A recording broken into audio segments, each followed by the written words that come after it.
பூண்டோடு அழிப்பேன்.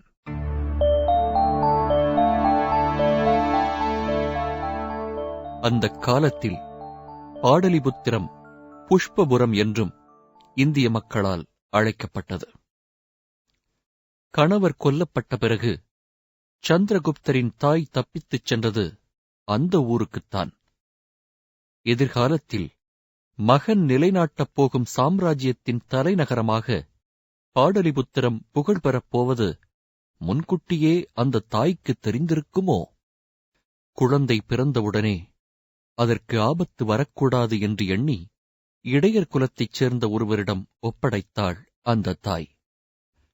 துருதுருவென்றிருந்த அந்தக் குழந்தையை பிறகு வேடுவர் குலத்தைச் சேர்ந்த ஒருவர் வாங்கியதாக கூறப்படுகிறது. ஒரு நாள் சிறுவன் சந்திரகுப்தன் கிராமத்தில் மற்ற சிறுவர்களோடு ராஜா விளையாட்டு விளையாடிக் கொண்டிருந்தான். அப்போது அந்த வழியே வந்து கொண்டிருந்த ஒரு பிராமணரின் கவனம் அந்தச் சிறுவன் மீது விழுந்தது. அந்த பிராமணர் சாணக்கியர். சிறுவர்கள் அப்போது தமாஷாக ஒரு நாடகம் போட்டுக் கொண்டிருந்தார்கள். நான் தான் ராஜாவாக நடிப்பேன் என்று அடம்பிடித்தான் அந்தச் சிறுவன். சிறுவர்களின் நாடகம்தான் என்றாலும் ஆரம்பித்த கொஞ்ச நேரத்திலேயே ஒதுங்கி நின்று கவனித்துக் கொண்டிருந்த சாணக்கியரின் கண்கள் அகல விரிந்தன. ஒரு நிஜ அரசரின் வசீகரமும் கம்பீரமும் மிடுக்கும் சந்திரகுப்தனிடம் இருந்ததைக் கண்டு வியந்து போன சாணக்கியர், சிறுவனின் தந்தையை தேடிக் கண்டுபிடித்து, உங்கள் பையனை என்னோடு அனுப்புங்கள், அவனுக்கு நல்ல கல்வியை கற்றுத் தந்து சிறந்த முறையில் வளர்க்கிறேன் என்று வற்புறுத்தினார்.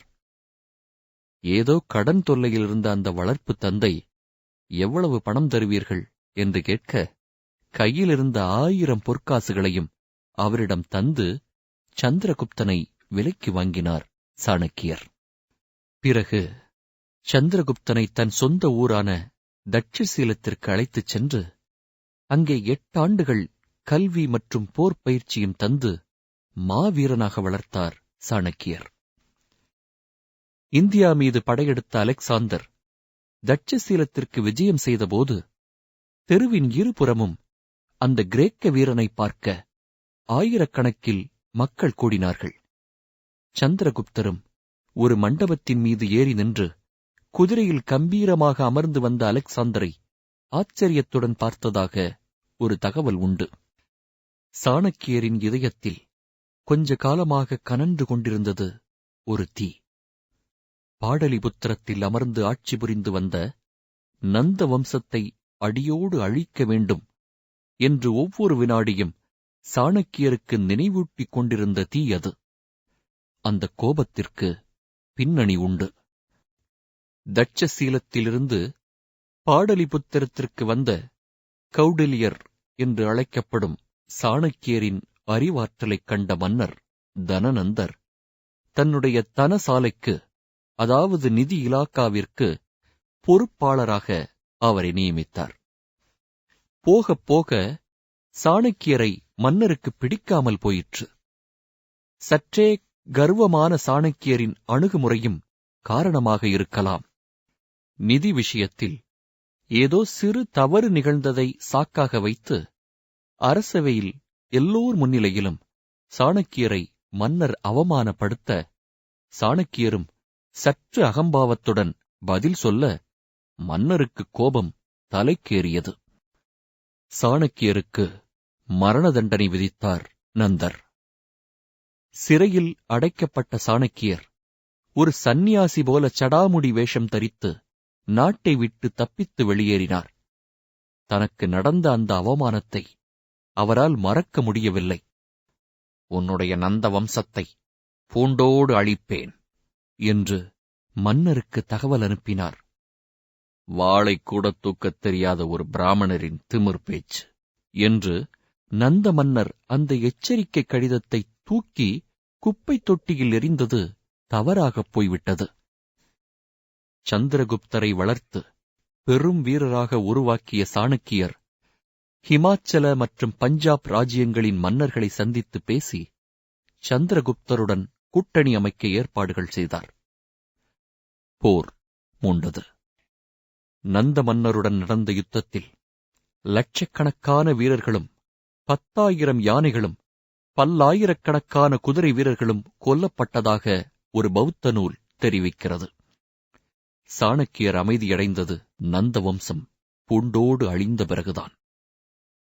பிறகு சந்திரகுப்த மௌரியரின் மகத சாம்ராஜ்யம் தெற்கே கர்நாடகம் வரை பறந்து விரிந்தது.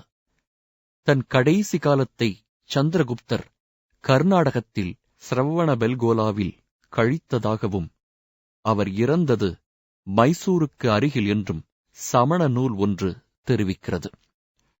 அசோகர் ஒரு கல்வெட்டில் தன் அண்டை மன்னர்கள் என்று சோழர்களையும் பாண்டியர்களையும் குறிப்பிடுகிறார். ஆகவே கர்நாடகம் மௌரிய சாம்ராஜ்யத்தின் ஒரு பகுதியாக இருந்திருக்க வேண்டும் என்று பல நூலாசிரியர்கள் கூறுகிறார்கள். சில பழம்பெரும் சங்க நூல்களில் மௌரியர்கள் படையொன்று திருநெல்வேலி வரை வந்து போனதாக தகவல் உண்டு. எப்படி இருப்பினும் அந்நிய ஆதிக்கத்தை முறியடித்து ஒரு மாபெரும் இந்திய சாம்ராஜ்யத்தை நிறுவிய முதல் சக்கரவர்த்தி சந்திரகுப்தரே. சந்திரகுப்தரின் 24 ஆண்டுகால ஆட்சிக்குப் பிறகு அவருடைய மகன் பிந்துசாரர் கிமு 298 ஆட்சிக்கு வந்து 25 ஆண்டுகள் ஆட்சி புரிந்தார். இவருடைய முழு பெயர் பிந்துசார அமிர்தகதா. அவரை பற்றிய தகவல்கள் மிகச் சொற்பமாகவே நமக்கு கிடைத்திருக்கின்றன. அவருடைய ஆட்சி காலத்தில் சிரியாவை ஆண்டு வந்த செல்யூக்கஸ் நிகேடார் இந்தியாவிற்கு டெமாச்சோஸ் என்னும் தூதுவரை பரிசுகளுடன் அனுப்பிய தகவல் ஒன்று உண்டு. கிமு 280 ஆண்டில் செல்யூக்கஸ் நிகேடார் மர்மமான முறையில் கொலை செய்யப்பட்டார். சில மாதங்கள் சிரியாவில் கலவரமான சூழ்நிலை நீடித்த பிறகு செல்யூக்கஸின் மகன் ஆன்டியோகஸ் அரியணை ஏறினார். அவர் பட்டம் சூட்டிக் கொண்ட பிறகு செய்த முதல் காரியம் நமது நாடுகளுக்கிடையே உள்ள நட்புணர்வு நீடிக்க வேண்டும் என்கிற கடிதத்துடன் பிந்துசாரரின் அரசவைக்கு ஒரு தூதுவரை அனுப்பியதுதான். பிந்துசாரரும் சிறிய நாட்டைச் சேர்ந்த அந்த கிரேக்க மன்னருக்கு வாழ்த்துச் செய்தியும் பரிசுகளையும் அனுப்பினார். கிரேக்க தூதுவரை தொடர்ந்து டாலமி ஆட்சி செய்து கொண்டிருந்த எகிப்திலிருந்தும் டயோனிசியோஸ் என்னும் தூதுவர் பாடலிபுத்திரத்திற்கு வருகை தந்தார். இப்படியாக மௌரிய ஆட்சியின் போது இந்தியாவை பெரும் வல்லரசாக அண்டை நாடுகள் ஏற்றுக்கொண்டு மிகுந்த மரியாதையுடன் நடத்தின. பிந்துசாரரை தொடர்ந்து மகத சாம்ராஜ்யத்தின் சிம்மாசனத்தில் அமர்ந்தவர்தான் பிற்பாடு உலகப் புகழ் பெற்ற அசோகவர்த்தனன், சுருக்கமாக அசோகர். பிந்துசாரரின் மகனான அசோகர் அரியணையில் ஏறிய விதம் குறித்து சில வரலாற்று ஆசிரியர்கள் இகழ்ச்சியோடு தாக்கி எழுதியிருக்கிறார்கள். பிந்துசாரர் இறந்தது கிமு 273. அதைத் தொடர்ந்து 4 ஆண்டுகள் கழித்துதான் அசோகர் மகத சாம்ராஜ்யத்தின் சக்கரவர்த்தியாக பட்டம் சூட்டிக் கொண்டார். அந்த விழாவை 4 ஆண்டுகள் தள்ளிப்போட்டதன் காரணம் அரண்மனையில் இரத்த ஆறு ஓடியதால்தான் என்று சில நூல்கள் குறிப்பிடுகின்றன. ஆனால் உண்மை என்ன?